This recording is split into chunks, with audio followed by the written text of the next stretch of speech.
میں آیا ہوں تو میرے ڈرائیور نے بات کی جس سے نا مجھے لگا میری محنت وصول ہو رہی.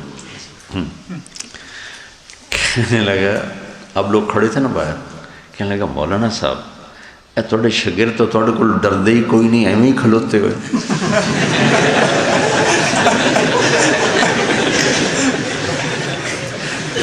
میں نے کہا میری محنت وصول ہو گئی.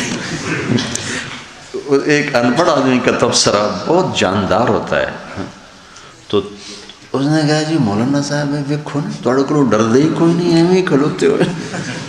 میں کہا میں اندر ڈر کڈن واسطے بڑے سال لائے. مجھے اطمینان ہو گیا تمہارے استادوں میں سے کوئی کہتا تو کوئی پتہ نہیں اس میں تکلف کتنا ہوتا, سچائی کتنی ہوتی. دیہاتی نے فی البدی کہا اور اپنی فطرت سے کہا تو مجھے تسلی ہوگی کہ میں نہیں چاہتا کہ میں تمہارے لیے ہوا بن جاؤں. تم ایسے بیٹھے ہو, یہ تکلفات عجم ہے. یہ میرے اندر سے نکالا مولانا سعید خان صاحب رحمۃ اللہ علیہ. وہ اپنے سامنے کسی کو اتحیات میں نہیں بیٹھنے دیتے تھے کہ یہ تکلف عجم. اتحیات اللہ کے سامنے ہوتا ہے, میرے سامنے بیٹھو جیسے تمہیں آسانی ہو, جیسے تمہیں آسانی ہو ویسے بیٹھا کرو. تو میں پہلے بھی سنا چکا ہوں کہ میری پہلی ملاقات میں انہوں نے میرا بالکل میں جھنجھنا گیا, یہ کیا. میں سامنے آ کے بیٹھا ہوں تو کہا اٹھوں, پتہ نہیں کیوں میرے برابر بیٹھا, ساتھ بٹھا لیا. میں پھر ایسے ہو گیا, ایسے نہیں بیٹھا, چونکڑی مار کے. میں کوئی بزرگ نہیں ہوں, ناک میں بولتے تھے. پھر گئے اور اٹھ کے چلے گئے. میں نے کہا پتہ نہیں اپنے کسی ضرور چلے. دیکھا تو ہم دو ساتھی تھے, ایک کو ادھر بٹھایا, مجھے ادھر بٹھایا, سیب چھیلنا شروع کر دیا. آپ یقین مانو میں سمجھا اپنے لیے چھیل رہے ہیں, خود کھائیں. چونکہ ہمیں تو کسی بزرگ نے کبھی نمک نہیں پوچھا تھا. بھائی نمک سیب کون پوچھتا, جو نمک پاکستان کی سب سے مفت سوغات. پوری دنیا میں 2 ملک ہیں صرف جہاں نمک سب سے اعلیٰ ہوتا ہے پوری دنیا میں, ایک پولینڈ اور ایک پاکستان. اور پاکستان کا نمک پولینڈ سے بھی اعلیٰ ہے. یعنی جہاں پتھر سے جو نمک بنتا ہے, جو اللہ نے سینکڑوں میل لمبی, سکندر کے دور سے میں نکلا تھا یہ نمک, سکندر قبل مسیح, اور آج تک ختم ہونے کو نہیں آ رہا ہے. یہ سارے بیلٹ ہے سالٹ ایریا کی. میں نے کہا ساڑھے بزرگ تو سن نمک نہیں پوچھ دیتے, تو لہٰذا میں اطمینان میں تھا کہ یہ اپنے لیے کاٹ رہے ہیں اور کھائیں گے. سارے چھیل کے صاف کر کے پھر اس کی قاشیں بنائیں, اس میں سے وہ نکالے بیج اور میرے آگے کر دیا, کھاؤں. یا اللہ یہ کیا, ایسے بھی بزرگ ہوتے ہیں. اقصرت الصلاة ام نسیت یا رسول اللہ, قال کل ذلك لم يكن قال بعض ذلك قد كان. سبحان اللہ. کہا صدقہ, اور کہا جی. پھر آپ نے کھڑے ہو کے اگلی 2 رکعت پڑھے. یا رسول اللہ یہ خیمے یہاں جو آپ نے لگائے ہیں یہ اللہ کا حکم؟ کہا نہیں میری رائے. کا پھر یہ ٹھیک نہیں, وہاں لگائیں. جبریل آ گئے, یا رسول اللہ جو حباب کہہ رہا ہے ویسے کیا جائے.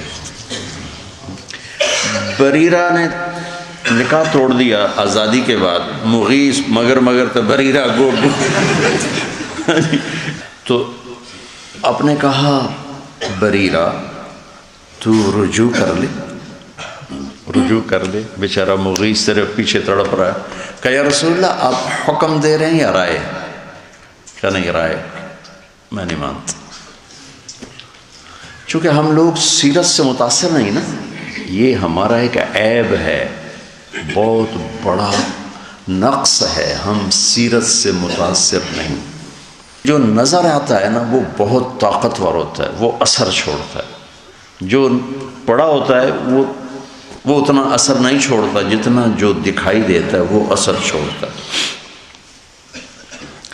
اسمعوا و اطیعوا, عمر کہہ رہے ہیں, عمر اور ایک کھڑا ہو کے کہہ رہا لا نسمع ولا نطیع. پہلے بتاؤ یہ کرتا کہاں سے لیا ہے؟ تو عرب کی سادگی، عرب کی فطرت وہ اللہ نے جدا بنائی ہے. تو دین اس فطرت پہ آیا ہے. من ضیق الدنیا الی سعتها میں کا مطلب ہے جو ربیع بن عامر نے 3 باتیں کہی تھیں، لنخرج العباد من عبادت العباد الی عبادت رب العباد، من جور الادیان الی عدل الاسلام، ومن ضیق الدنیا الی سعتها، من تکلفات الدنیا الی بساطتها. تکلف عجم سے نکال کر بساطت عرب پر لانا. کسریٰ کے دربار میں جانے کے لیے ایک شرط یہ تھی، ایک اور کئی تھیں باقی مجھے یاد نہیں، کہ سر کی ٹوپی 1,00,000 درہم کی ہونی چاہیے. 1,00,000 درہم، پھر آپ اس میں داخل ہو سکتے. تو چونکہ ہم عجم ہیں تو ہم ان تکلفات سے نکل نہیں.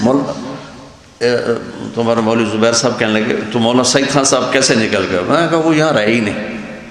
جب وہ پڑھ کے فارغ ہوئے، تبلیغ میں سال 7 چلے ہوتے تھے لگے، تو تقسیم پاکستان ہند ہوا، تو اس کے ساتھ ہی مولانا یوسف صاحب رحمۃ اللہ علیہ نے ان کی تشکیل کی حجاز مقدس. تو انہوں نے اجازت مانگی کہ میں وہیں رہ جاؤں، تو مولانا نے اجازت دے دی. تو اس وقت یا وہاں تیل کی بھی ریل پیل نہیں تھی، تو نہ وہاں کوئی عجم تھا. جو عجم گئے تھے تو صرف اپنی آخرت بنانے کے وہاں بیٹھے ہوئے تھے، وہ گئے تھے. ایک ڈیرہ غازی خان کا نوجوان ملا تو کہنے لگا جی ہم آئے تھے یہاں شاہ عبدالعزیز کے دور میں. میں نے کہا پھر تمہارے پاس تو وہ ہوگا پاسپورٹ سعودی کا؟ نہیں جی اقامہ ہے. میں نے کہا کیوں؟